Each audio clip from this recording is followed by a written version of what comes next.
ठीक है, स्टार्ट करते हैं JEE revision batch physics lecture number 2। और आज हम लोग पढ़ रहे हैं इलेक्ट्रिक चार्ज एंड फील्ड। ठीक है, तो लास्ट क्लास में हमने क्या क्या पढ़ लिया था? हमने पढ़ लिया था इलेक्ट्रिक फील्ड के बारे में, चार्जेस से स्टार्ट किया था, इलेक्ट्रिक फील्ड के बारे में पढ़ लिया था। उसके बाद कूलम्ब्स लॉ के ऊपर हमने क्वेश्चंस कर लिया था, इलेक्ट्रिक फील्ड के क्वेश्चंस कुछ बचे रह गए थे, तो पहले वो कर लेते हैं। ये लास्ट क्वेश्चन जो मैंने कराया था इसको एक बार फिर से देख लेते हैं। क्या है भाई? क्वेश्चन कह रहा है considering A group of positive charge which of the following statement is correct? तो कह रहा है net potential of the system cannot be zero at a point but net electric field can be zero। ये बात बिल्कुल सही थी, है ना? और उसके बाद के सारे गलत स्टेटमेंट थे, ये हम लोगों ने वेरीफाई कर लिए थे। एक बार फिर से कर देते हैं। net potential of the system at a point can be zero but net electric field can't be zero। गलत, इलेक्ट्रिक फील्ड जीरो होती है, पोटेंशियल जीरो नहीं होता। ठीक है, आगे both net potential and the net field can be zero at a point, ये भी गलत है। ठीक है, both net potential and the net electric field cannot be zero at a point, ये भी आपका गलत स्टेटमेंट था। तो इसका आंसर क्या था? 1।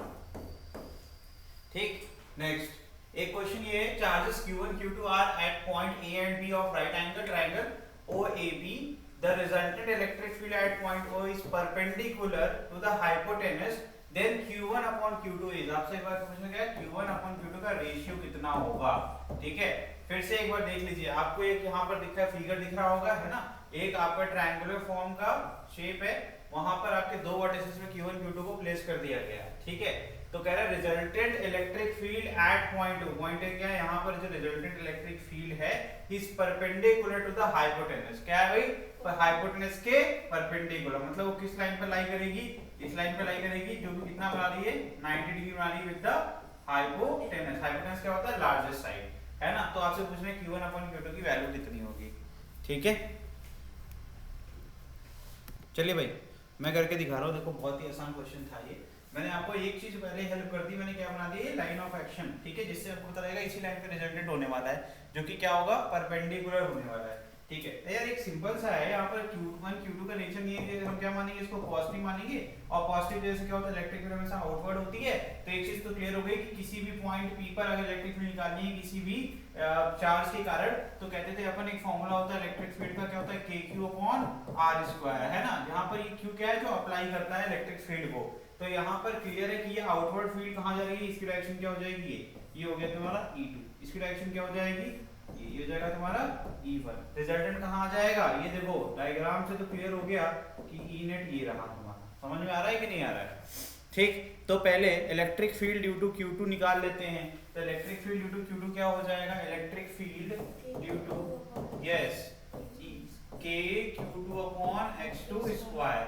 सिमिलरली E1 हो जाएगा KQ1 अपॉन x1 स्क्वायर। ठीक है, अब रिजल्टेंट जो होगा इन दोनों का सम होगा। लेकिन यार एक और तरीका है इसको और आसानी से सॉल्व करने का। वो कौन सा तरीका है भाई? अगर हम इनका एंगल की बात करने लगे, किसकी बात करने लगे, एंगल की, तो अगर मान लो इधर एक एंगल कितना बन रहा था, ये थीटा, तो बचा हुआ एंगल कितना हो जाएगा, 90 माइनस, ठीक है, ये कितना हो जाएगा, 90 माइनस थीटा। अगर बेस इसको मान लिया तो यहाँ पे आपका जो बेस अगर E1 को मानेंगे तो उससे रिजल्टेंट एंगल कितना है, थीटा। दो होते हैं ना वेक्टर, एक होता है बेस, एक होता है सेकंड वेक्टर, है ना? तो बेस वेक्टर से जब करते हैं तो tan ऑफ थीटा क्या सिखाया मैंने हमेशा, मैंने सिखाया tan of theta is equal to क्या होता है, y अपॉन x, मतलब second vector upon base vector, यही तो होता था ना। तो यहाँ से भी तो कर सकते हैं इसको। तो यहाँ से करना चाहे तो tan of theta is equal to हो जाएगा E2 अपॉन E1। क्या मिलेगा हमें, k कट जाएगा, ये जाएगा Q2 upon x2 square upon Q1 upon x1 square. ठीक है, ओके।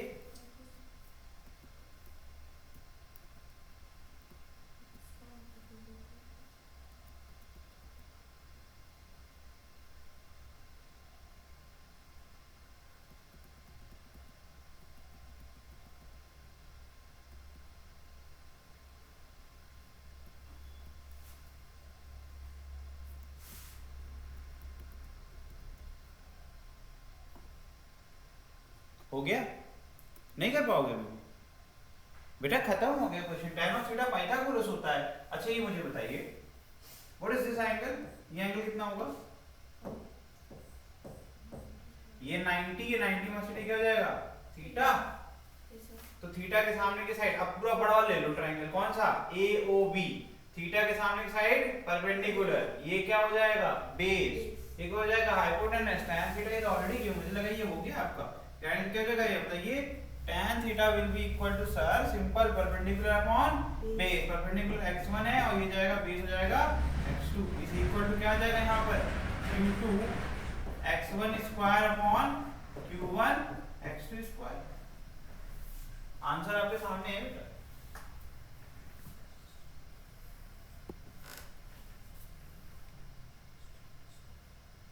ठीक है,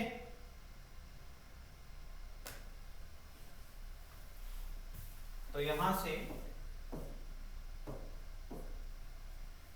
आ जाएगा आपका q2 upon q1 is equal to x2 cross multiply हो जाएगा, यहाँ तो बचेगा 1 x2 अपॉन x1 या फिर q1 upon q2 is equal to x1। देखो कितना आसान क्वेश्चन था, अगर आपका कंसेप्ट अच्छा है और आपके बेसिक्स अच्छे हैं तो आपके लिए क्वेश्चंस बहुत ही आसान है। तो आपको क्या चाहिए, q1 अपॉन q2 चाहिए था ना, तो आपका आंसर आ गया, ठीक है, this is your answer. Okay, इतना ही था, बताओ, ठीक है, आगे बढ़ जाएं। चलिए नेक्स्ट क्वेश्चन देखते हैं।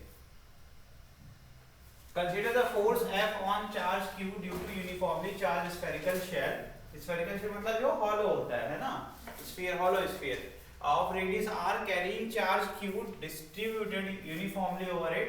Which one of the following statement is true for F if Q is placed at distance r from the center of the shell? I think ये बहुत आसान क्वेश्चन है, ये किया जा सकता है, आपसे खुद से हो सकता है, डायरेक्टली डेरिवेशन है बेटा, ये डेरिवेशन का ही क्वेश्चन दे दिया उठा करके, है ना। एक आपकी स्फेरिकल शेल है, कितना चार्ज करती है भाई, उसके ऊपर टोटल चार्ज कितना है Q, ठीक है, माफ करना, टोटल चार्ज कैपिटल Q है और कह रहे हैं कि एक फोर्स लग रहा है F किसी स्मॉल चार्ज Q पर, ठीक है। आगे क्या करें, which of the following statement is true for F if Q is placed at distance r from the centre of the shell. तो एक शेल बना लो, ठीक है, और यहां से r दूरी पर क्या रख दिया हमने, एक चार्ज Q, सॉल्व कर लीजिए, ठीक है।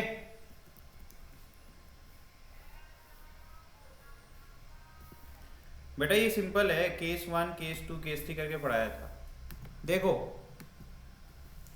इलेक्ट्रिक फील्ड निकालते हैं स्फेरिकल शेल की, तो E इज इक्वल टू क्या हो जाएगा, K total charge spherical shell कितना मान लेते हैं, टोटल चार्ज मान लेते हैं कि इसके चार्ज कहाँ होंगे, सिर्फ सरफेस पे होंगे, E इनसाइड तो हो जाएगा 0, E इनसाइड क्या होता है स्फेरिकल शेल में, 0 होता है, पोटेंशियल 0 नहीं होता है ना। अब यहाँ पर डिपेंड करेगा कि ये क्या है, एट सरफेस। अब जो ये अपना R है, ये जब जैसे जैसे वेरी करेगा वैसे वैसे आ जाएगा, ठीक है। आउटसाइड क्या हो जाएगा, आउटसाइड ये फॉर्मूला हो जाएगा E outside is equal to K Q upon नीचे क्या आ जाएगा स्मॉल इसका, यहाँ पर R इज ग्रेटर देन और इक्वल टू कैपिटल R, ये हो गया फॉर्मूला, ठीक। R लेस देन के केस में क्या आ जाएगा, R लेस देन R के केस में E इनसाइड क्या होता है भाई, 0। जब E इनसाइड 0 तो अगर कभी भी स्मॉल q के केस में अगर R less then capital R होगा तो यहाँ पर फोर्स क्या हो जाएगा, फोर्स इज इक्वल टू होता है F into Q into E inside हो जाएगा इस केस में। तो इस केस में क्या आ जाएगा, 0 4 0। पहला option is incorrect, first option is incorrect, R less than R पर डिफाइंड ही नहीं है भैया। फिर कह रहे हैं कि यहाँ पर जो F की वैल्यू है 0 से और इसके बीच में लाई करेगी, अगर R, ये भी गलत हो गया, R लेस देन में भी सिखा दिया, नहीं हो सकता है, ठीक है। सारे R के लिए ये गलत, क्योंकि अभी तो हमने R चेक किया, सारे पे ये नहीं, तो C option is only correct. और पहली बात तो यहाँ थोड़ा सा करेक्शन है, ये टाइपो एरर है, यहाँ स्मॉल r होना चाहिए था, ठीक है। जब ग्रेटर देन होगा तो नीचे क्या आएगा, स्मॉल r स्क्वायर, ठीक है। एलिमिनेशन मेथड से भी करेंगे तब भी आ जाएगा आपका आंसर। इतना ही क्वेश्चन था। नेक्स्ट क्वेश्चन देखिए, a particle of mass m and charge q is released from rest in a uniform electric field if there is no other force on the particle, the dependence of its speed v on the distance x traveled by it correctly given by graph। तो ये again वही है कि जब projection of charge inside a uniform electric field वाला जो case है, जिसमें सर्कुलर पाथ को ट्रेस करता है ना, तो यहाँ पर उसकी स्पीड v है, तो यहाँ पर v इंटू उसकी जो डिस्टेंस का वर्ड है उसका ग्राफ बनाना है। तो सबसे पहले आपको रिलेशन बनाना पड़ेगा, जब रिलेशन बन जाएगा तभी आप ये चीज कर सकते हैं, नहीं तो सॉल्व नहीं कर पाएंगे, ठीक है। करिए। अरे यार इसमें अगर हमने मान लिया यूनिफॉर्म इलेक्ट्रिक फील्ड ऐसे मान लिया, एक पॉजिटिव चार्ज है और एक निगेटिव चार्ज है। क्या है? Negative charge. इसके अंदर अगर हमने प्ले छोड़ दिया, ठीक है, जैसे मान लो हमने प्रोजेक्ट ही इसको इधर से किया, ठीक है, तो अगर हम इधर से प्रोजेक्ट करते भी है तो ये क्या होगा भाई, अगर ये आपका प्रोटॉन है, क्या है? प्रोटॉन है, मतलब पॉजिटिव चार्ज, तो यहाँ से ये स्ट्रेट लाइन करेगा, लेकिन तो इसकी स्पीड वेरी करेगी, वो अलग रेट पे करेगी, यूनिफॉर्म रेट पर नहीं करेगी। अगर हमने यहाँ से कर दिया, इस डायरेक्शन से कर दिया, तो इसके दो कंपोनेंट बन जाएंगे, है ना, तभी ये कर्व पाथ को फॉलो करेगा, है ना। अगर मान लो यहाँ से मैंने एक इलेक्ट्रॉन को कर दिया, इलेक्ट्रॉन करोगे तो यहाँ से एक रिपल्सिव फोर्स लगेगा और यहाँ से एक अट्रैक्टिव लगेगा, इसके पास एक हॉरिजॉन्टल कंपोनेंट है और एक नया वर्टिकल कंपोनेंट आपका प्रोड्यूस हो जाएगा। तो यहाँ से करके ये इस तरीके से डेविएट हो जाएगा। मेरी बात समझ रहे हो? सी ऑप्शन इज इनकरेक्ट, ठीक है, देखो बी ऑप्शन इज करेक्ट, ठीक है। तो अगर इस तरीके से करते हैं तो ये इसका मतलब है ये v square minus u square equal to as वाले रिलेशन पे काम करेगा, थर्ड इक्वेशन ऑफ मोशन, है ना। थर्ड इक्वेशन ऑफ मोशन के हिसाब से अगर u क्या रेस्ट से स्टार्ट कर रहे हैं, क्या कर रहे हैं? रेस्ट से स्टार्ट कर रहे हैं, इसका मतलब है कि ये वाला थर्ड वाला केस तो यहाँ पर दिख नहीं रहा है ना। जब भी होगा रेस्ट पे, है ना, हमने कुछ इनिशियल दिया ही नहीं, ये तो मैंने तब बताया ना जब इनिशियली प्रोजेक्ट कर दिया आपने, तो इनिशियल वेलोसिटी नहीं तो हॉरिजॉन्टल कंपोनेंट नहीं, कंपोनेंट नहीं तो यहाँ सर्कुलर पाथ नहीं होगा। तो यहाँ सिंपल इक्वेशन है, स्ट्रेट लाइन का बना सकते हैं अपन। तो यहाँ पर आ जाएगा u क्या है 0, तो v स्क्वायर इक्वल टू क्या आ जाएगा 2as, है ना, और s क्या रिप्रेजेंट कर रहा है? x को रिप्रेजेंट करता है, ठीक है। तो यहाँ पर जो इलेक्ट्रिक फील्ड है वो क्या देगा? फोर्स इज इक्वल टू क्या? सेकंड लॉ ऑफ इक्वेशन के हिसाब से मास इनटू एक्सीलरेशन। क्या होता है भाई? यहाँ पर according to total external force कौन लगा रहा है? Only the electric field is applying the total force on the charge, ठीक है। तो F इलेक्ट्रिक क्या हो जाएगा? Is equal to mass of the charge into acceleration, और ये क्या होता है? ये होता है Q into E is equal to ma। तो A को रिप्लेस कर सकते हैं विथ QE अपॉन m। क्या आ जाएगा? QE upon m। तो यहाँ से फॉर्मूला नया बना क्या? ये बन गया QE upon m into x, क्योंकि s ही क्या है आपका? x है, ठीक है। तो यहाँ से आपको एक इक्वेशन मिल गया v square equal to 2QE upon m। QE upon m is constant, x और v दोनों आपके वेरिएबल हैं। तो कैसा ग्राफ बनेगा ये बताइए? तो आपको कुछ दिख रहा है? पैराबोला दिख रहा है, पैराबोला, हाँ। y स्क्वायर इक्वल टू kx, तो ग्राफ कहाँ वेरी करेगा? B option is correct. Which option is correct? B option is, माफ करना,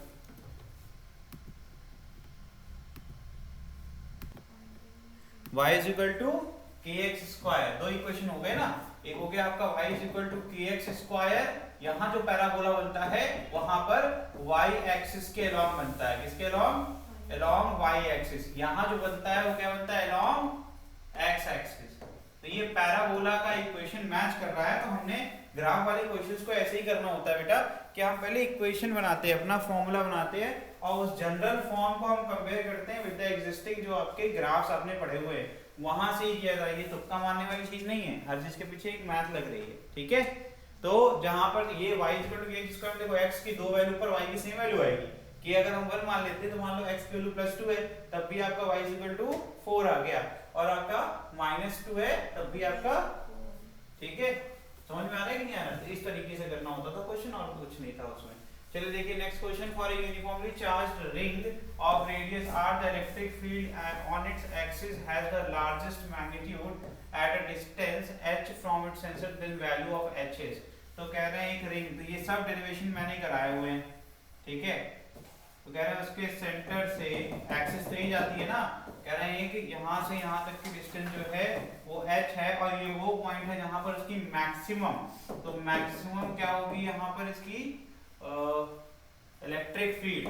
तो मैक्सिमम इलेक्ट्रिक फील्ड के लिए मैंने क्या सिखाया था?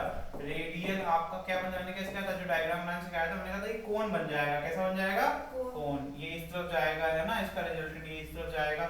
इस तरीके से आपको एक जाल मिलेगा जो कि कोन होगा, जिसमें सबके हॉरिजॉन्टल और वर्टिकल कंपोनेंट बनेंगे।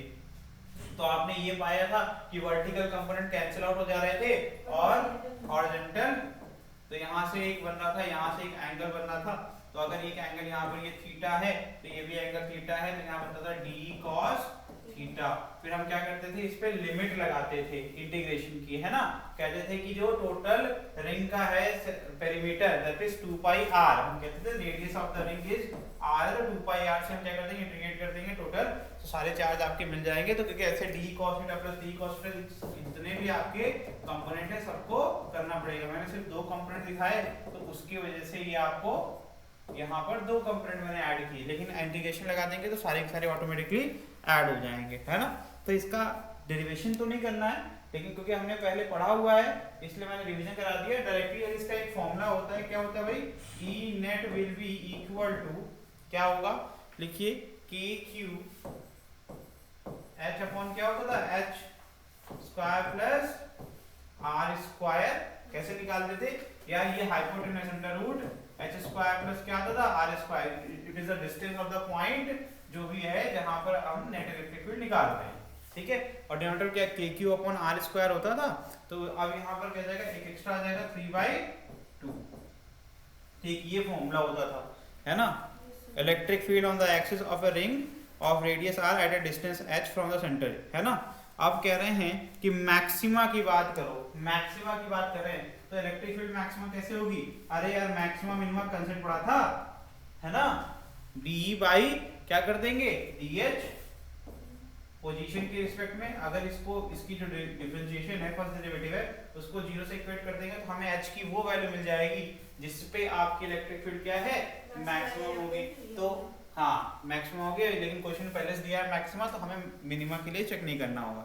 सीधे हम क्या करेंगे, इसको डिफरेंशिएट करेंगे, इक्वल टू 0 कर देंगे, हमें h की वैल्यू मिल जाएगी। ये देखो सारे बेसिक मैथमेटिक्स मैंने सिखाए थे, ये सब आपको विश्वास नहीं होगा, ये सब बेसिक में सिखा दिया था। मैक्सिमम मिनिमा कैसे करते हैं, ग्राफ कैसे चेक करते हैं, इक्वेशन पढ़ाए हैं। तो अगर आप बेसिक मैथमेटिक्स के लेक्चर्स को वापस से रिवाइज कर लोगे तो आपको देखो जेई जैसे एग्जामिनेशन में भी हेल्प मिल रही है, क्योंकि मैंने उसका नाम सिर्फ बेसिक रखा है, लेकिन बाकी सारे काम उसके बड़े बड़े हैं। उसी में इंटीग्रेशन पढ़ाया, उसी में डिफरेंशिएशन पढ़ाया, ठीक है। फिजिक्स के अंदर आपका बेसिक मैथमेटिक्स बहुत शानदार वीडियोस है, उसको पढ़ डालिए, ठीक है। ठीक है, इसका आंसर क्या होगा डिफरेंशिएशन के बाद, r/√2। तो हम क्या करेंगे इसको, d by D H of K Q H upon H square plus R square, power क्या है इसकी 3/2। तो इसको सिंप्लीफाई करने के लिए आपको मैंने बाइनोमियल भी सिखाया हुआ है ना। क्या सिखाया है, बाइनोमियल, ठीक है। चलिए, तो इसको जो है सिंपली आप क्या कर सकते हैं, कॉमन लेके भी सॉल्व कर सकते हैं। अगर आप चाहें तो आर स्क्वायर को निकाल करके इसको सिंप्लीफाई कर सकते हैं, और यहां से जब इसकी वैल्यू जो आएगी वो आ जाएगी आपकी h is equal to, because इसको हमें स्मॉल s के रिस्पेक्ट में करना है, तो यहाँ जाएगा r/, ठीक है। आगे बढ़ते हैं, ठीक है, आगे चलिए, very good. 2 point charges Q1 क्या दिया है बेटा, 10√10 माइक्रोकूलम एंड Q2 क्या है, -25 microcoulomb are placed on the x-axis at x is equal to 1 and at x is equal to 4 respectively. The electric field in volt per meter at a point y is equal to 3 meter on y-axis is. तो आपसे क्या करें, 2 point charges Q1 Q2 उनको place कर दिया x axis पर। तो सबसे पहले क्या कर देंगे, एक x एक्सिस बना लेंगे। ये हो गया तुम्हारा ओरिजिन, ओरिजिन से 1 मीटर पर एक है, तो यहाँ से यहाँ तक 1 मीटर ले लो, एक पॉइंट बना लो, ठीक है। इस पॉइंट को A मार्क कर देते हैं, ठीक है। और एक 4 मीटर पे मान लो यहाँ पर ये है, यहाँ से ओरिजिन से 4 मीटर, इसका मतलब है इन दोनों के बीच कितनी डिस्टेंस होगी, 3 मीटर, ठीक है। इस पॉइंट को भी मार्क कर लो, ये हो गया तुम्हारा 3 मीटर। यहाँ पर चार्ज कितना है, दिस इज चार्ज √10 माइक्रोकूलम, तो ये √10 हो गया माइक्रोकूलम, और यहाँ क्या हो गया -25 माइक्रोकूलम, ठीक। इनके बीच में अट्रैक्टिव फोर्स होगा, ये तो क्लियर है ना। तो कह रहे हैं electric field at point y is equal to 3 metre on y axis. तो यहाँ से बनाइए एक y एक्सिस बना लीजिए, यहाँ पर हो गया एक पॉइंट, ये हो गया C। तो कह रहे हैं इन दोनों के कारण तो आपको ये कनेक्ट करना पड़ेगा, यही तो है ना, है ना। अब इन दोनों का रिजल्ट तो एक इधर हो जाएगा कंपोनेंट और एक क्या हो जाएगा कंपोनेंट इधर, ठीक है। तो इसको मान लेते हैं E1, इसको मान लेते हैं E2, इसका रिजल्टेंट कह रहे हो निकाल लो, KQ/R² फॉर्मूला होता है। तो जो भी आंसर आएगा उसमें I कैप होगा और J कैप होगा। क्यों ऐसा होगा? क्योंकि कंपोनेंट्स आपके दो अलग अलग हैं। समझ में आ रहा है कि नहीं आ रहा है? तो यहाँ पर क्या कर देंगे, मान लेते हैं यहाँ से एंगल θ1 है और यहाँ से एंगल θ2। कुछ नहीं दिया है तो अपने से अज्यूम करना पड़ेगा, जिससे कि कंपोनेंट रिजॉल्व करना आसान हो जाए, ठीक है। सॉल्व कर डालिए, ये विल गेट द आंसर।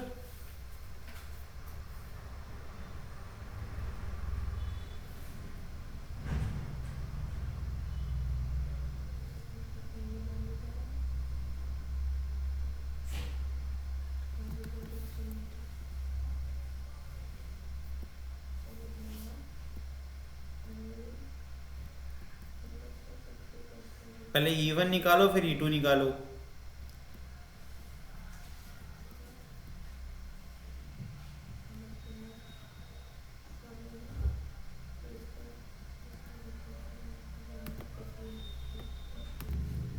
चलिए देखिए, टाइम वेस्ट मत करिए अपना, बहुत आसान क्वेश्चन है ये, ठीक है। क्वेश्चन बहुत आसान है, देखो नोटिस करो इसको। पाइथागोरस तो पढ़ाई है यार हम लोग ने, है ना, पाइथागोरस अच्छे से पढ़ लिया है। तो पाइथागोरस के हिसाब से ये 1 हो गया और ये क्या हो गया, एक ट्रायंगल हो गया आपका OAC और एक ट्रायंगल हो गया OBC। सुनना ध्यान से, θ1 θ2 को जो सॉल्व करने के लिए इतना टेंशन लेने की जरूरत नहीं है। तो ये हाइपोटेन्यूज कितना हो जाएगा, ये डिस्टेंस जाएगी √10। हमें तो थीटा और थीटा चाहिए भी नहीं, हमें तो डिस्टेंस चाहिए होती है ना। फॉर्मूला क्या होता है, KQ/R² होता है। R is the distance between two point जिसके बीच में इलेक्ट्रिक फील्ड लगनी है। तो ये कितना हो गया, ये हो गया 4 और ये हो गया 3। 16 + 9 कितना होता है 25। 25 का रूट निकालेंगे तो हो जाएगा 5। हमारा काम हो गया, है ना। अब यहाँ से हम E1 निकाल सकते हैं। E1 = क्या हो जाएगा, ये क्वेश्चन सिर्फ दिखने में डरावना था और कुछ भी नहीं, KQ1/R1²। तो ये हो जाएगा, K की वैल्यू कितनी है 9 × 10⁹ इनटू, ठीक है। Q1 कितना है √10 × 10⁻⁻⁶, ठीक। नीचे R1 कितना है, R1 में तुम्हें √10 निकाल, √10 का स्क्वायर क्या जाएगा 10 हो जाएगा। एक 10 यहाँ से कट गया, यहाँ बचा 10⁸। अब बाकी सॉल्व कर लीजिए आप, ठीक है। तो क्या आ जाएगा आपका 9 √10 × 10⁻² आपका 2, यही तो आएगा ना। तो ये हो जाएगा 9 √10 × 10⁻²। ये हो गया बेटा वोल्ट पर मीटर। लो भाई E1 निकल गया। अब इसी प्रकार से E2 निकाल लो। E2 भी आ जाएगा KQ2/R2², ठीक है। K कितना है 9 × 10⁻9 इनटू यहाँ कितना है ये -25 × 10⁻⁻⁶। नीचे क्या हो जाएगा, R2 क्या है, R2 इज योर 5। 5 का स्क्वायर हो जाएगा 25। देखो ये कट गया, -1 आ जाएगा।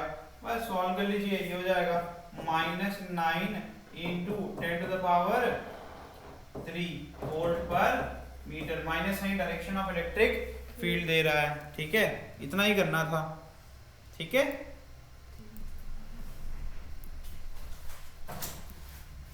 अब आपको E1 + E2 करना है, E1 + E2 कर लीजिए।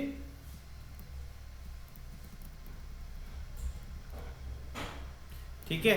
तो सबसे पहले अगर हम यहाँ पर मैग्नीट्यूड के हिसाब से चलें, ठीक है, अगर हम मैग्नीट्यूड के हिसाब से चलें तो यहाँ पर मैग्नीट्यूड के हिसाब से ये जाएगा ये प्लस, है ना, मॉड। अगर हम मैग्नीट्यूड सॉल्व कर रहे हैं तो कि वेक्टर में ऑटोमेटिकली ये, क्योंकि माइनस साइन तो नीचे डायरेक्शन शो कर रहा था सिर्फ, है ना, तो माइनस साइन अगर हम हटा देंगे तो मैग्नीट्यूड हो जाएगा। अब हम वेक्टर जब ले आएंगे तो डायरेक्शन ऑटोमेटिकली हो जाएगी। अभी मैंने स्केलर सॉल्व कर लिया, अब मैं वेक्टर सिखाता हूँ कैसे सॉल्व होता है। तो वेक्टर कैसे निकालेंगे, वेक्टर के लिए क्या होगा देखिए, डायपोल के पहले ये आखिरी क्वेश्चन है, अच्छे से कर लेते हैं।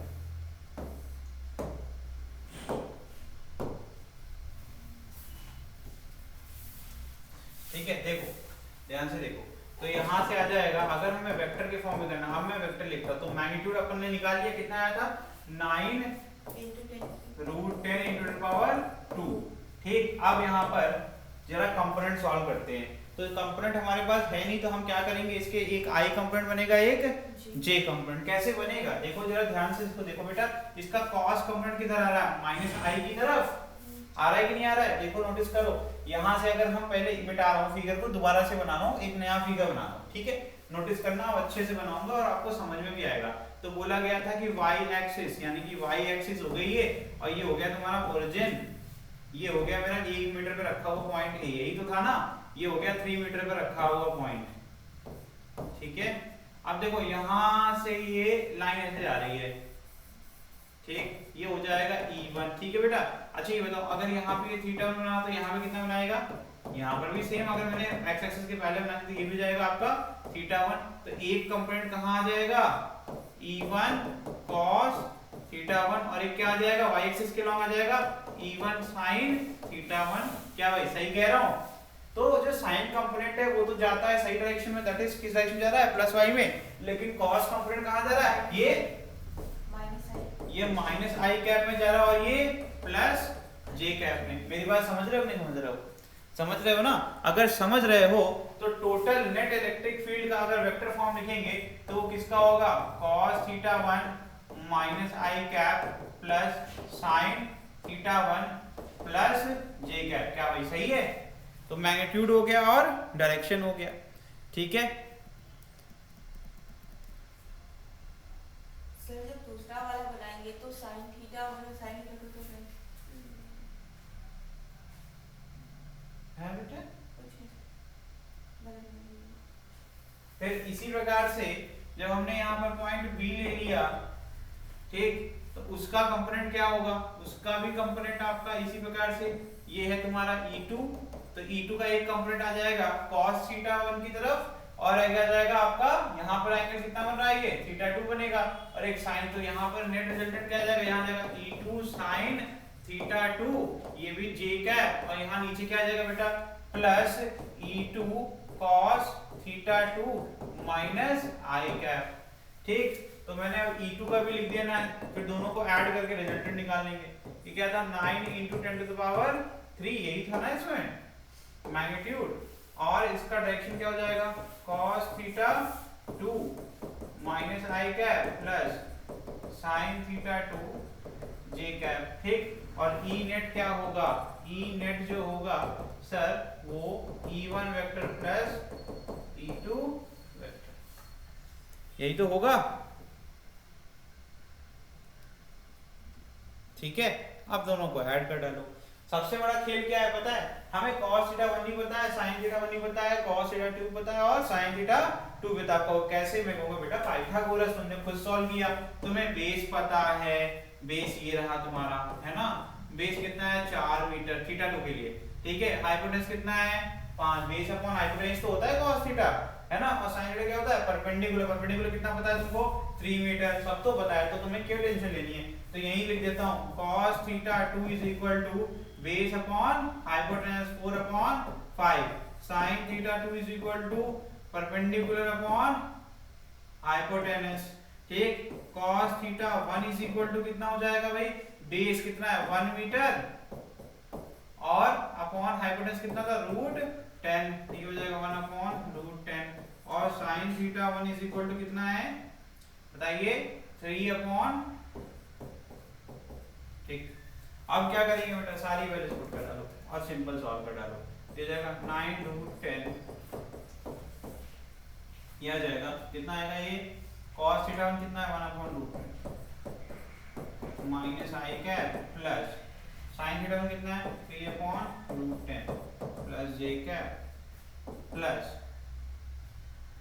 9 × 10⁻3, तो यहाँ आ जाएगा 4/5 माइनस आई कैप और प्लस 3/5।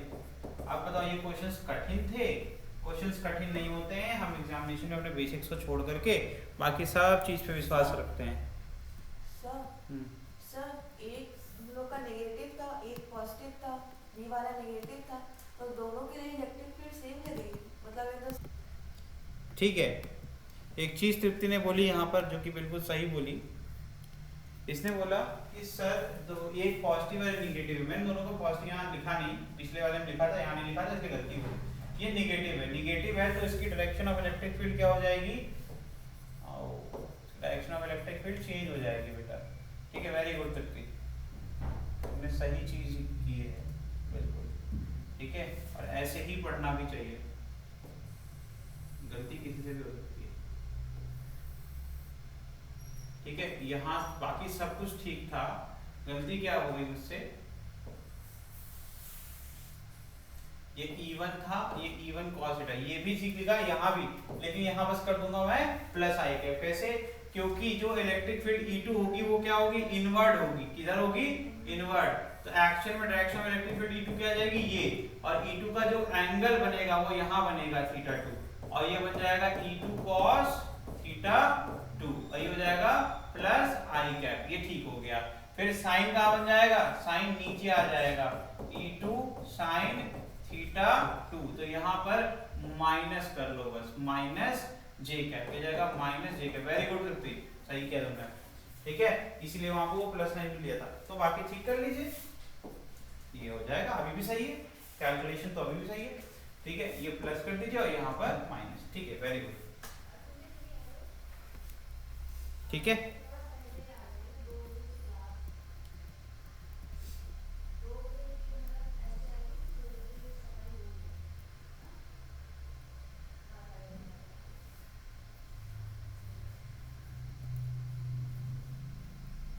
अब क्या करते हैं, मल्टीप्लाई करते हैं, जगह 9 into root 10 into 10 square divide by root 10 minus I cap, root 10 कट गया, ठीक है, plus 9 into 10 square into 3 J cap, नहीं डायरेक्टली क्यों कर दिया, रूट 10 तो बेटा कट ही जाएगा, ठीक है, plus 9 into 10 to the power 3 into 4/5। ये देखो मैंने क्या सिखाया, हमेशा i को i से काट दो और j को j से, एडिशन करना सबसे आसान होता है, ठीक है। ये हो जाएगा यहाँ पर 10 का स्क्वायर और एक 2 आ जाएगा, कैसे 5 2 से 10 होता है ना, 10 की पावर 3 था, तो मैंने इसको लिख दिया 9 इंटू 2 इंटू 10 की पावर 2, जिससे कि डिनोमिनेटर खत्म हो जाएगा, plus 9 into 10 to the power 2 into 3, यहाँ पर भी एक 2 आ जाएगा क्योंकि 5 से डिवाइड कर दिया, 3, और ये हो जाएगा माइनस जे कैप, ठीक है। ये अब इन सबको जब जोड़ देंगे तो हमें फाइनल आंसर कितना हो जाएगा, 63 I cap minus 27 J cap, तो ई नेट आ जाएगा 67 आई कैप माइनस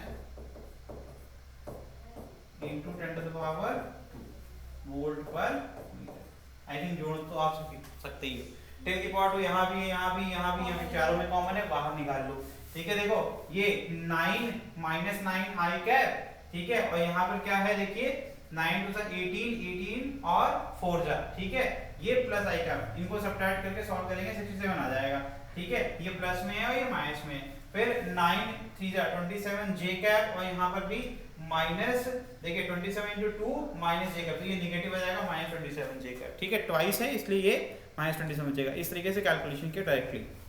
चलिए नेक्स्ट क्वेश्चन देखिए, नेक्स्ट क्वेश्चन नहीं टॉपिक है पहले इलेक्ट्रिक डाइपोल, ठीक है, अब पढ़ लेते हैं व्हाट इज इलेक्ट्रिक डाइपोल, ठीक। तो इलेक्ट्रिक डाइपोल क्या होता है, अगर हम दो है ना इक्वल एंड अपोजिट चार्जेस को एक फिक्स डिस्टेंस में प्लेस कर दें तो एक फील्ड क्रिएट होती है, जिसको कहते हैं इलेक्ट्रिक डाइपोल। समझ में आ रहा है कि नहीं आ रहा है? जो फील्ड क्रिएट होती है उसको जो पेयर ऑफ चार्जेस कहते हैं इलेक्ट्रिक डाइपोल, इनके बीच में एक होता है डाइपोल मूवमेंट। समझ में आ रहा है? तो यहाँ पे देखिए electric dipole is a pair of equal and opposite charges separated by very small distance. Electric field produced by dipole is known as dipole field. Electric dipole moment is a vector quantity used to measure the strength of an electric field. ठीक है, एक minute रुकिए, चलिए देखिए। तो यहाँ पर जो इलेक्ट्रिक डाइपोल मोमेंट है वो क्या होती है, एक वेक्टर क्वांटिटी होती है, और इससे क्या मेजर करते हैं हम लोग इलेक्ट्रिक डाइपोल की जो फील्ड स्ट्रेंथ है। ठीक है, ठीक है। अब यहाँ पर देखिए इलेक्ट्रिक डाइपोल मोमेंट हमेशा negative charge to positive charge के डायरेक्शन में होता है, जिसकी वैल्यू कितनी होती है, किसी भी एक चार्ज का मैग्नीट्यूड इनटू उनके बीच की जो आपकी लेंथ है। याद रखिएगा जिनके बीच सेपरेशन होता है वो हमेशा इवन मल्टीपल होना चाहिए, दिस इज इंपॉर्टेंट कंडीशन। ठीक है, इनके बीच में जो भी दूरी होगी स्मॉल डिस्टेंस जो है वो 2 के मल्टीपल में होनी चाहिए। ठीक है, अब यहाँ पर देखिए क्योंकि ये जो डाइपोल है वो प्लेस अलोंग क्या है आपका एक्स एक्सिस है, इसलिए डायरेक्शन में ये क्या प्लस आई कैप लगाया गया है। अगर आपने इसको प्लेस कर दिया इस तरीके से, मान लीजिए ये हो गया आपका पॉजिटिव चार्ज और ये क्या हो गया आपका नेगेटिव चार्ज।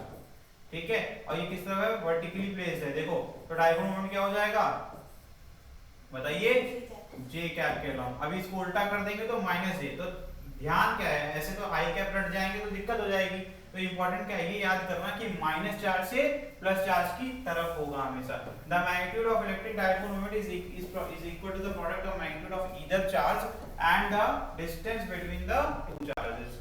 ठीक है, ये हो गया। नेक्स्ट डायरेक्शन के बारे में बता ही दिया। ऐसा यूनिट क्या होता है आपका, कूलम्ब मीटर, क्योंकि यहाँ पर देखिए यूनिट अगर बनाना आता ही होगा आपको, चार्ज यूनिट होती है कूलम्ब और डिस्टेंस होता है इन मीटर, तो coulomb metre is your unit. और इसका आप आसानी से डायमेंशन भी निकाल सकते हैं। ठीक है, नोट इंपॉर्टेंट होती है। And the ideal dipole is a dipole in which the charge becomes larger and larger and the separation becomes smaller and smaller. जितनी कम दूरी हो जाएगी उतना स्ट्रॉन्ग इलेक्ट्रिक डायपोल बनेगा। समझ में आ रहा है कि नहीं आ रहा है? चलिए देखिए next, electric field intensity due to electric dipole.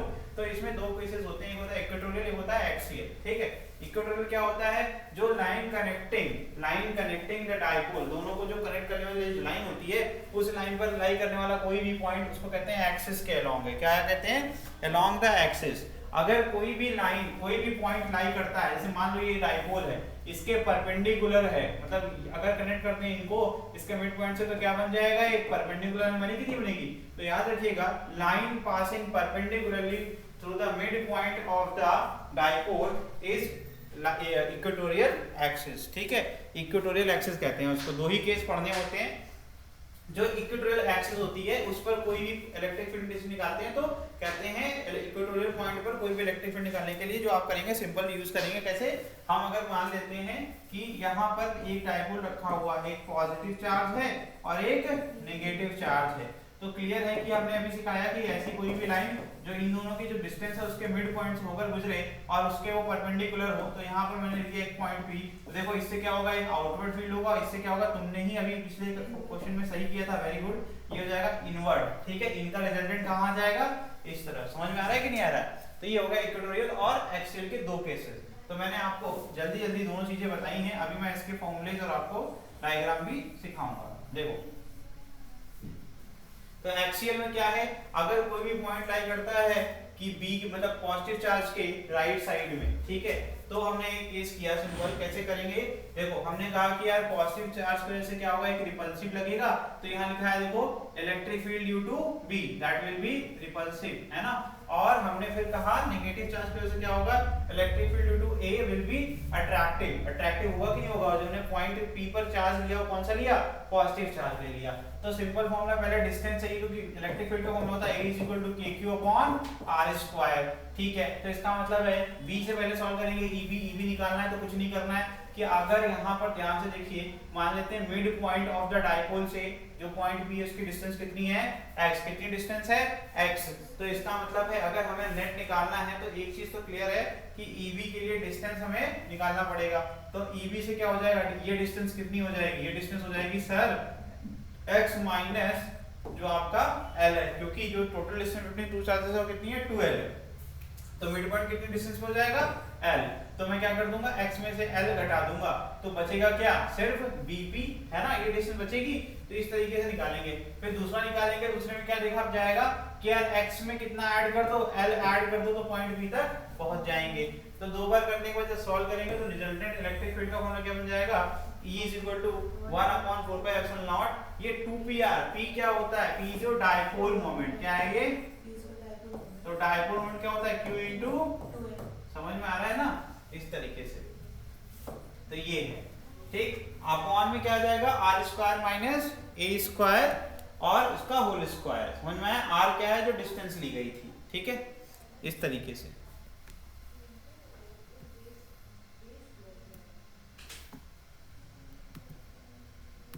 चलिए नेक्स्ट होता है आपका एट एन इक्वेटोरियल लाइन। ठीक, अभी मैंने इसको ऑलरेडी आपको समझाया। ठीक है, आर हमेशा याद रखिएगा कि पॉइंट की दूरी होती है किससे, विद द चार्ज। ठीक,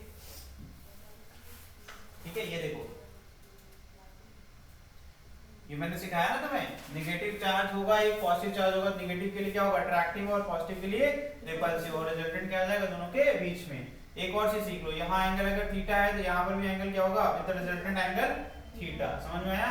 यहाँ एंगल अगर थीटा है तो यहाँ पर भी ये कैसे बन रहा है पता है, दो पैरेलल लाइन, ऐसे 9th क्लास में पढ़ा था, दो पैरेलल लाइन अगर होती है उसको कोई तीसरी लाइन इंटरसेक्ट करती है, क्या करती है, तीसरी लाइन इंटरसेक्ट कर रही है, ठीक है, तो करेस्पॉन्डिंग एंगल्स क्या होते हैं, इक्वल होते हैं, और अल्टरनेट इंटीरियर एंगल भी इक्वल होते हैं। तो ये वाले पेयर में अल्टरनेट बन रहा है और ये वाले पेयर में करेस्पॉन्डिंग बन रहा है, क्योंकि ये ई नेट जो है वो हमेशा डायपोल मोमेंट के पैरेलल ही होगा, ठीक है, बिकॉज जो चार्जेस हैं वो क्या है, इक्वल मैग्नीट्यूड के हैं, इसलिए ऐसा होगा, ठीक है। समझ में आ रहा है कि नहीं आ रहा है? चलिए नोट कर लीजिए,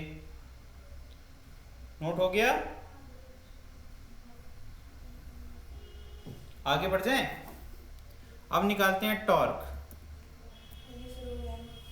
टॉर्क निकालते हैं। टॉर्क क्या होता है, रिक्वायर्ड फोर्स होता है किसी भी प्रकार के, आपको अगर सर्कुलर मोशन कराने हैं या फिर रोटेशनल कराना है तो आपको क्या चाहिए होता है, टॉर्क चाहिए होता है। ये क्या है, इसका कंपोनेंट रिजॉल्व जो हो रहा है, तो पॉइंट Q को अलग कर दिया गया है। देखो यहीं पे सॉल्व हम भी कर देते हैं, तो एक हो जाएगा EA cos थीटा, एक हो जाएगा EB cos थीटा, दोनों क्या हो जाएंगे EQ के तरफ, लेकिन इसका EB का जो साइन कंपोनेंट आएगा और EA का जो साइन कंपोनेंट आएगा वो एक दूसरे क्या हो जाएंगे, परपेंडिकुलर। यही चीज यहाँ पर लिखा हुआ है, और ये क्या करेंगे, एक दूसरे को कैंसिल आउट कर देंगे। रिजल्टेंट में क्या आएगा, EA cos theta plus EB cos theta. समझ में आ रहा है कि नहीं आ रहा है? ये इसका रिजल्टेंट है, और इसकी फॉर्मूले आपके यहाँ पर लिखे हुए हैं, ठीक।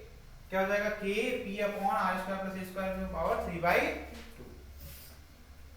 नेक्स्ट है टॉर्क।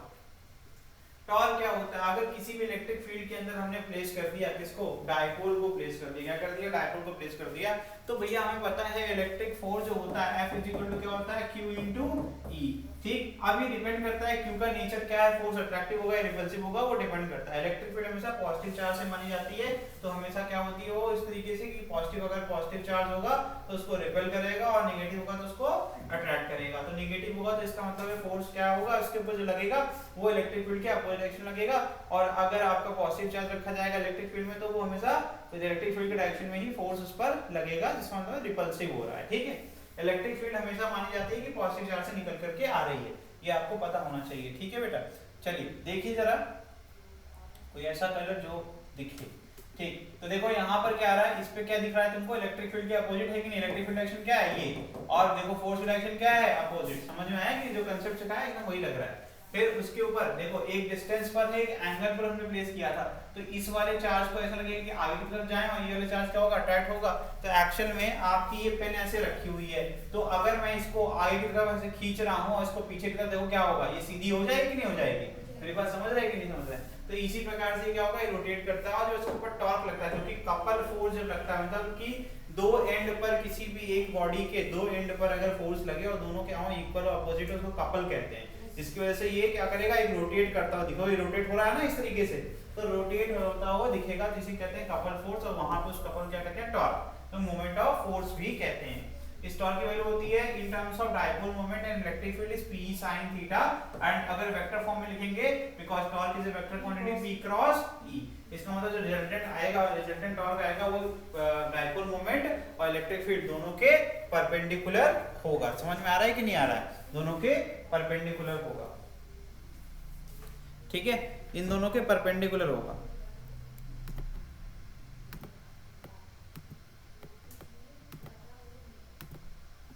चलिए अब यहाँ पर आपको फॉर्मूला मिल गया, थीटा का केस है, समझिए। अब इसमें नेक्स्ट क्या है, जब थीटा आपका 0 होगा तो टॉर्क कितना हो जाएगा, 0, बिकॉज साइन 0 क्या होता है, 0। थीटा 90 होगा तो टॉर्क क्या हो जाएगा, मैक्सिमम, दैट इज P। यहाँ स्मॉल t लिखा हुआ है, ये लिखा हुआ है, टाउ लिखा हुआ है, ठीक है। और थीटा 180 हो जाएगा तो टॉर्क क्या हो जाएगा, फिर से 0। इसका मतलब क्लियर है कि जब आपका, अगर ये पेन इस तरीके से अलाइंड है ना, ये एरो इसका डायरेक्शन रिप्रेजेंट करती है, तो इसका मतलब ये 180 पर है, और ऐसे कर दूंगा तो 0 पे, दोनों पे इसके ऊपर जो नेट फोर्स लगेगा, देखो ध्यान से, अगर ऐसे रखा हुआ है तो अब इसके ऊपर जो रिपल्सिव लग रहा है और जिसके ऊपर जो अट्रैक्टिव लग रहा है, दोनों एक ही लाइन पर है कि नहीं है, और दोनों इसको क्या कर देंगे, कैंसिल आउट कर देंगे, दोनों बराबर बल लग रहे हैं ना। और अगर हम बात करते हैं कि अगर ये 0 पर रखा है तो इसके ऊपर रिपल्सिव लगा है, इसके ऊपर अट्रैक्टिव लगा है, तो इधर जितने बल से मैं खींच रहा हूँ, देखो ये पेन को मैंने इस हाथ से खींचा, इस हाथ से भी खींच रहा हूँ, दोनों में बराबर बल लगा रहा हूँ, तो इसलिए कहीं जा रहा है नहीं। अगर मैं इधर वाले से खींचूंगा, देखो इसको छोड़ देता हूँ, तो ये देखो ये जा रही है कि नहीं जा रही है आगे, समझ में आ रहा है कि नहीं आ रहा है? तो एक तरफ बैलेंस इक्विलिब्रियम मेंटेन हो जाता है। ठीक, चलिए अब क्वेश्चन कर लेते हैं ऑन इलेक्ट्रिक डाइपोल। आगे बढ़ जाएं, चलिए क्वेश्चन करके दिखाइए। Two equal positive point charge are separated by a distance 2a। ठीक है, तो पहले फटाफट बना दो, ये क्या है?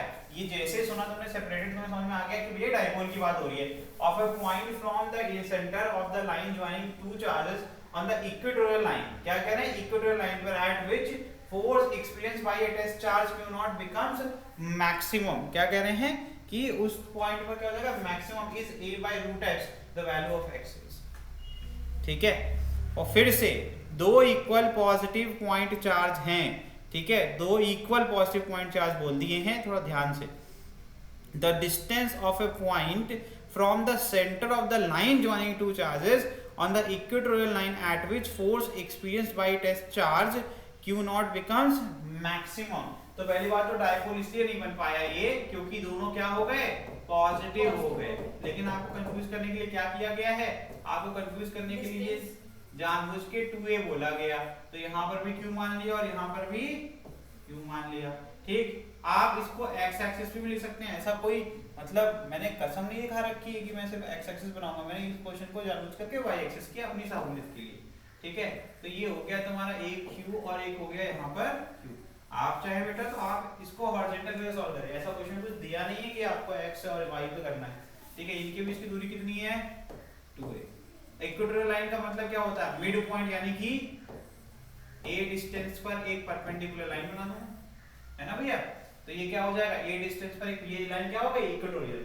इस पर कहीं हमने कोई Q नॉट प्लेस किया, इस पर कहीं हमने कोई Q नॉट चार्ज प्लेस कर दिया। ठीक है, और कह रहे हैं कि अब ये x की वैल्यू, ठीक है, x की वैल्यू निकालिए। तो ये x की वैल्यू मतलब कह रहे हैं कि ये वो डिस्टेंस होगी जिस पर इस Q नॉट को मैक्सिमम फोर्स एक्सपीरियंस करना पड़ेगा। तो x की वैल्यू बताओ क्या होगी?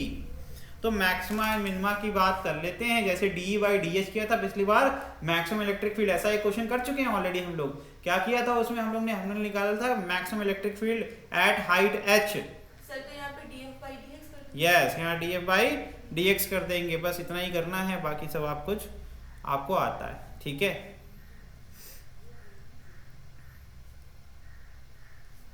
दो बार क्या हो जाएंगे? फोर्स लगेंगे इसके ऊपर। ठीक है, तो ये कितनी डिस्टेंस है ये आप नाम से निकाल सकते हैं। ठीक है, ये दोनों रिपल्सिव फोर्स होंगे।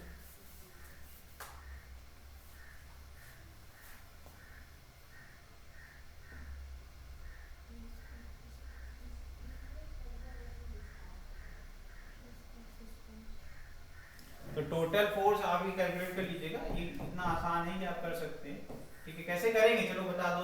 ये क्या हो जाएगा? डिस्टेंस कैसे निकालेंगे सर? ये x है, पाइथागोरस लगा लें, under root a square plus x square, ये मिलेगा under root a square plus x square. दोनों इक्वल डिस्टेंस पर हैं, तो इसका मतलब है दोनों का रिजल्टेंट क्या आएगा? Along x axis. कैसे सर? आपने जो सिखाया, जब दोनों इक्वी डिस्टेंस है, यहाँ पे देखिए मिड पॉइंट से दोनों इक्वी डिस्टेंट है, तो ये भी डिस्टेंस बराबर, ये भी डिस्टेंस, तो सेम एंगल, जितना एंगल यहाँ बनेगा उतना एंगल यहाँ बनेगा। तो जो एंगल होगा वो क्या हो जाएगा? ऑटोमेटिकली यहाँ पर क्या हो जाएगा? बीच में आ जाएगा, that is along x axis. समझ में आया कि नहीं आया? तो अब ये एफिनेट हो जाएगा। इसको करना तो सर और आसान, के बीच में एंगल कितना हो जाएगा? 90।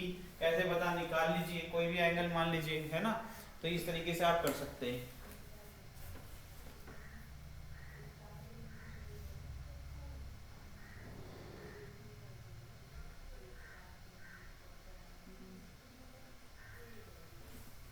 तो यहाँ पर एक का आएगा k q q नॉट, फिर x अपॉन क्या आ जाएगा? x square plus a square power 3/2, यही तो आएगा ना? तो यहाँ पर दो बार जोड़ेंगे, इसलिए क्या जाएगा? 2k q q not x upon x square plus a square की पावर 3/2। ये टोटल फोर्स निकाल दिया मैंने एक बार निकाला, उसको दो बार मल्टीप्लाई कर दिया। ठीक है, अब मैक्सिमम निकालना है, फॉर मैक्सिमम फोर्स क्या हो जाएगा df by dx is equal to 0। Solve कर लीजिए, x की वैल्यू कितनी आ जाएगी, पिछली बार आई थी r बाई रूट 2 याद है, इस बार क्या आएगी x is equal to a by, same पूरा सेम टू सेम करना है, ठीक है।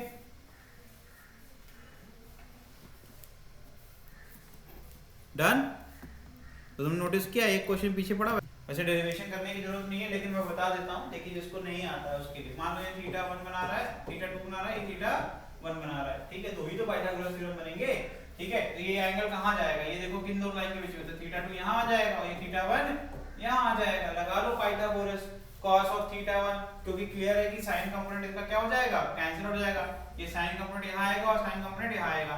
एक चीज सुनो ध्यान से, एक लाइन की बात है, theta 1 is equal to theta 2, कैसे, दोनों कॉन्ग्रुएंट ट्रायंगल हैं, दोनों ट्रायंगल क्या है, कॉन्ग्रुएंट। अरे सारी साइड से देखो, ये वाली लाइन क्या है, कॉमन, ये a, ये भी root a square plus x square, ये भी root a square plus x square, देखिए भैया साइड कॉन्ग्रुएंट हो गया, इसका थीटा 1 बराबर थीटा 2 हो गया। इसका मतलब क्लियर है कि यार जो भी cos थीटा 1 होगा वही आपका cos थीटा 2 होगा, जो sin थीटा 1 होगा वही sin थीटा 2 होगा। और सबसे बड़ी बात तो ये है कि जो फोर्स ये लगाएगा उतना ही फोर्स ये भी लगा सकता है, क्योंकि बराबर दूरी पर रखा है, सब कुछ तो कॉपी पेस्ट है। तो इसका मतलब है कि जो साइन कंपोनेंट होगा इसका जो f नेट आ रहा है f2 आ रहा है और ये आ रहा है f1, तो ये हो जाएगा f2 sin theta 2 will cancel out f1 sin theta 1, ये एक दूसरे को कैंसिल आउट कर देंगे, बचेगा क्या यार f1 cos theta 1 plus f2 cos theta 2, ठीक है।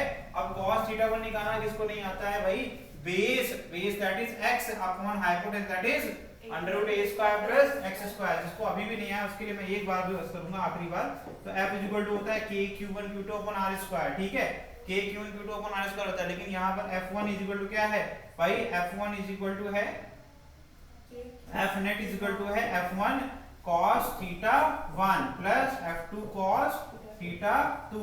अब मुझे पता है कि f1 cos theta 1 is equal to f2 cos theta 2, तो मैं दो बार नहीं करूंगा, मैं इसको लिख दूंगा 2f1 cos थीटा 1, क्योंकि भैया कैसे मुझे पता भाई f1 बराबर f2 है, cos थीटा 1 बराबर cos थीटा 2 है, तो ये 2 हो गया। फिर मैं लास्ट टाइम कर रहा हूं, 2 into f1 कितना हो जाएगा k q1 q2 upon r square that is r square plus x square plus a square, है ना, रूट के अंदर था तो होल स्क्वायर करेंगे तो क्या आ जाएगा, ये सिर्फ ये बचेगा, रूट हट जाएगा, अरे ये डिस्टेंस कितनी है अंडर रूट ये, फिर इनटू cos थीटा 1 क्या होता है, बेस अपॉन बेस कितना x और हाइपोटेन्यूज कितना है x square plus a square, यार 1 प्लस 1/2 कितना होता है, 3/2 ही तो होता है। तो बेटा ये प्रूफ था, ऑलरेडी प्रूव्ड है। इलेक्ट्रिक फील्ड में क्या होता है, kq अपॉन r होता है, तो इलेक्ट्रिक फील्ड की रट लो, यहाँ पर क्या हो जाएगा, जो आपका जिस पॉइंट पे आपका इलेक्ट्रिक फील्ड लग रही है वहां पर जो भी चार्ज होगा वो हट जाएगा, यानी q0 हट जाएगा। तो वही क्वेश्चन दोबारा से रिपीट हो गया, वहां पर भी यही किया था मैंने, ठीक है। तो इस तरीके से करा जाता है। अब इसका डिफरेंशिएशन जब करेंगे तो आपको जो डिफरेंशिएशन खुद करना पड़ेगा, x = a/√2 मिल जाएगा, डिफरेंशिएशन करिए उसको इक्वल टू 0 कर दीजिए। इस तरीके से क्वेश्चन सॉल्व होते हैं, ठीक है। मुझे लगा ये आप चीज आप कर लेंगे अब, ठीक है। अगला क्वेश्चन देखिए, two identical electric point dipole have dipole moment क्या है, p1 क्या है pi और p2 क्या है -pi, दोनों मतलब अरेंजमेंट उल्टी है, and are held on the x axis at distance a from each other, दोनों की दूरी कितनी है a, ठीक है। अब क्या कह रहे हैं, when released they move along x axis with the direction of their dipole moment remaining unchanged if mass of each dipole is m, their speed when they are infinitely far apart। अच्छा, तो कह रहे हैं कि पहले तो x axis बना लो, दो डाइपोल, मतलब क्लियर है कि एक चीज तो क्लियर, डाइपोल मोमेंट से क्या समझ में आता है कि दोनों का ओरिएंटेशन एक दूसरे के अपोजिट है, दोनों का ओरिएंटेशन क्या है, एक दूसरे के अपोजिट, ये -q रहा होगा, ये +q रहा होगा, है ना, तभी इसका डाइपोल मोमेंट क्या रहा होगा, p1 = p i कैप, इसका कितना, इनके बीच की दूरी कितनी है, सेंटर डिस्टेंस कितनी ले लो, a ले लो, क्या mid point two mid point distance कितनी ले लो, a, ठीक है, mid point two mid point distance कितनी है, a, अभी लेते हैं, ठीक है। ये हो जाएगा, तब अगर इसका डाइपोल मोमेंट उल्टा है तो इसका मतलब ये +q हो जाएगा और ये क्या हो जाएगा, -q, तो ये p2 = क्या जाएगा, -p i कैप, है कि नहीं। तो देखो इसका डायरेक्शन ये, इसका डायरेक्शन ये, अब होगा क्या, इधर देखो क्लियर है यार, ये प्लस प्लस क्या करेगा, रिपेल करेगा। जैसे रिलीज करोगे दूर भागेंगे कि नहीं भागेंगे, तो मोशन तो होना ही होना था। समझ में आया, तो कर डालो। तो यहाँ पर मान लेते हैं कि जब रिलीज किया तो स्पीड कितनी है, स्पीड ऑफ डाइपोल कितनी है, v। क्या है, स्पीड कितनी है, v। तो क्या हो जाएगा एनर्जी कंजर्वेशन के हिसाब से k i plus u i is equal to k f plus u f। 11th का कंसेप्ट है ये। Yes, sir.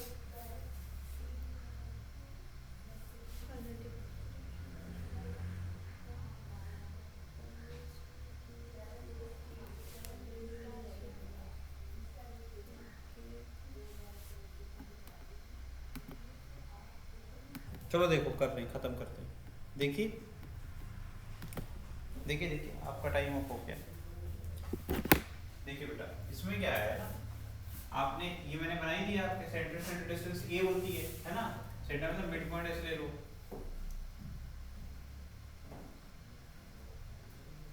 ठीक है, ये डिस्टेंस कितनी हो गई, e। इलेक्ट्रिक फील्ड की बात करते हैं, पोटेंशियलिटी चाहिए अपने को। तो इनिशियली क्या दोनों रेस्ट पर है, तो वेलोसिटी क्या हो जाएगी, 0। तो इक्वेशन यही है, कंजर्वेशन के हिसाब से देगा 0 प्लस, अब पोटेंशियल चाहिए तो interaction potential, interaction energy between two dipole कितनी होती है, होता है -2 k p1 p2 cos theta. Theta जो होता है angle between dipole moment p1 and p2 हो जाएगा। ठीक है, अपॉन r। ठीक है, ये फॉर्मूला होता है।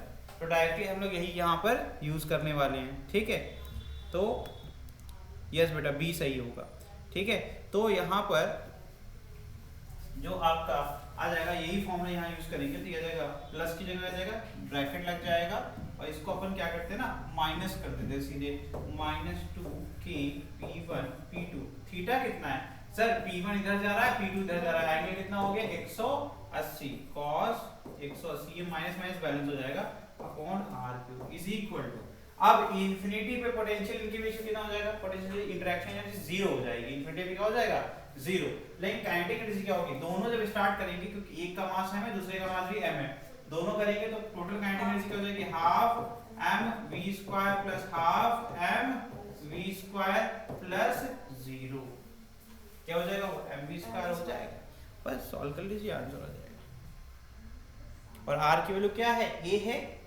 r की वैल्यू कितनी दी हुई है क्वेश्चन में, a दी हुई है ना, तो ये हो जाएगा आपका, यहां से देखिएगा ध्यान से, रुको मैं एक स्लाइड ऐड कर रहा हूँ। ठीक है, और इसको खत्म करते हैं। ठीक है,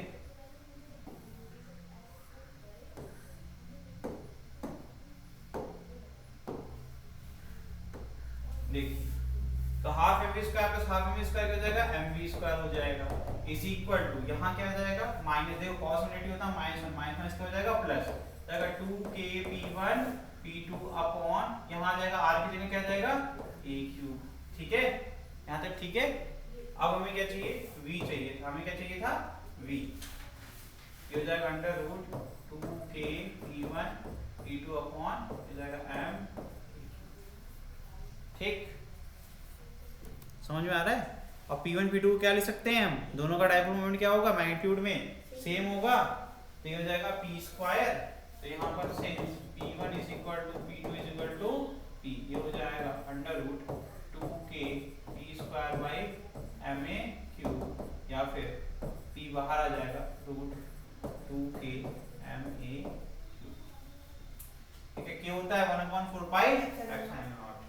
which option is correct, B वाला ऑप्शन करेक्ट है, क्योंकि 2 यहाँ 1/4 पैसेंट करोगे 2 to 4। ठीक है, और यहाँ a³ में से हमने a² बाहर ले लिया है, यही मैंने लिखा हुआ है, लेकिन वो दिख नहीं रहा होगा आपको, मैं दिखा देता हूँ कैसे।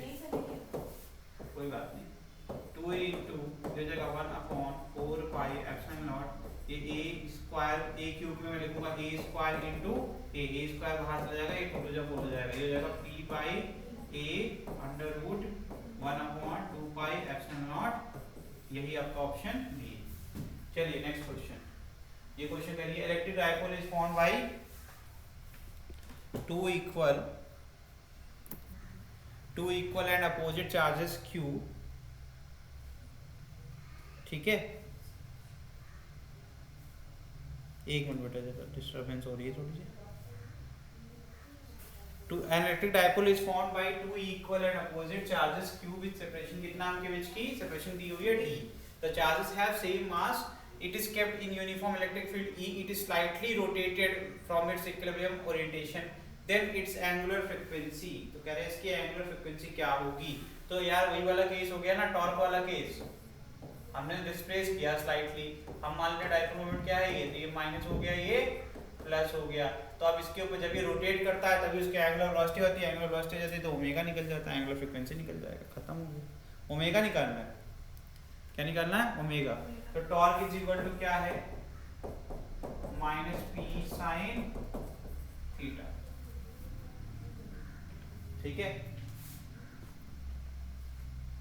माइनस पी साइन थीटा,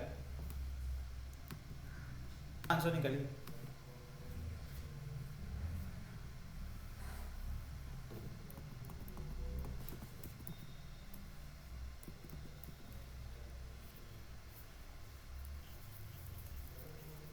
तो टॉर्क का एक और रिलेशन होता है, क्या होता है, I alpha is equal to क्या हो जाएगा, माइनस पी साइन थीटा, है ना। क्या हो जाएगा, अल्फा इज इक्वल टू क्या हो जाएगा, आई क्या इनर्शिया होता है ना, is equal to minus P upon I sine theta, ठीक है। अब अगर थीटा इज वेरी स्मॉल, क्योंकि बोला गया है क्वेश्चन में, क्या बोला गया है, क्वेश्चन बोला गया है थीटा इज वेरी स्मॉल, तो क्या हो जाएगा, sine theta will be approximately equal to what, theta, ठीक है। तो यहाँ से फॉर्मूला क्या बन जाएगा, P upon I minus theta, ये अल्फा हो गया, एंड अल्फा अपॉन थीटा क्या होता है भाई, ओमेगा स्क्वायर, है ना, क्या होता है, ओमेगा स्क्वायर। तो अब यहाँ पर थीटा मैंने क्या लिया हुआ है, मैंने नेगेटिव लिया हुआ, मैंने माना है कि जो रोटेशन हो रहा है क्या हो रहा है, क्लॉकवाइज। आपको अगर इसी से डर लगता है, आप स्टिल इसको ऐसे भी सॉल्व कर सकते हैं, इससे कोई फर्क नहीं पड़ेगा। मैंने यहाँ पे एंटी क्लॉकवाइज ले लिया, मैंने वहाँ पे एंटी क्लॉकवाइज लिख दिया है, तो मैं उसको सही कर देता हूँ, उससे कोई फर्क नहीं पड़ता है, ठीक है। आप एंगल यहाँ से ले रहे हो, तो यहाँ से हो जाएगा alpha upon theta is equal to P upon I, ठीक है, and alpha upon theta is equal to omega square, so omega is equal to under root B by,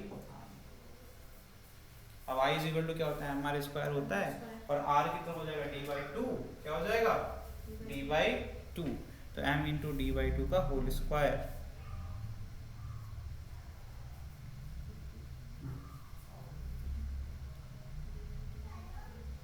और वहां पर जो आएगा वो कितना आ जाएगा, 2m आएगा कि नहीं आएगा, और 2 भी तो आ जाएगा, क्योंकि दो है ना, एक होगा तो एम आर स्क्वायर, दो होगा तो 2m स्क्वायर हो जाएगा ना, दो पार्टिकल्स हो गए, तो नीचे क्या हो जाएगा, omega is equal to under root P की जगह लिख देता हूँ Q into D, dipole moment की वैल्यू पुट कर रहा हूँ, क्यू डी ई अपॉन ये आ जाएगा 2m into D by two का, ठीक है, 4 ऊपर चला जाएगा, 2 कट जाएगा, तो जाएगा under root 2q D E upon M D square, एक डी कट गया, तो 2q e upon M D, ये इसका आंसर है। Which option is correct, B option is correct, which option, ठीक है, ये ऑप्शन आ गया। समझ में आएगा कैसे क्वेश्चंस किए जाते हैं, ठीक है। अब अगली क्लास में we will discuss work done on an electric dipole in uniform electric field, ठीक है। तो इस क्लास में अपन कंटिन्यू करेंगे work done on an electric dipole in uniform electric field, ठीक है। आज के लिए इतना ही, थैंक यू।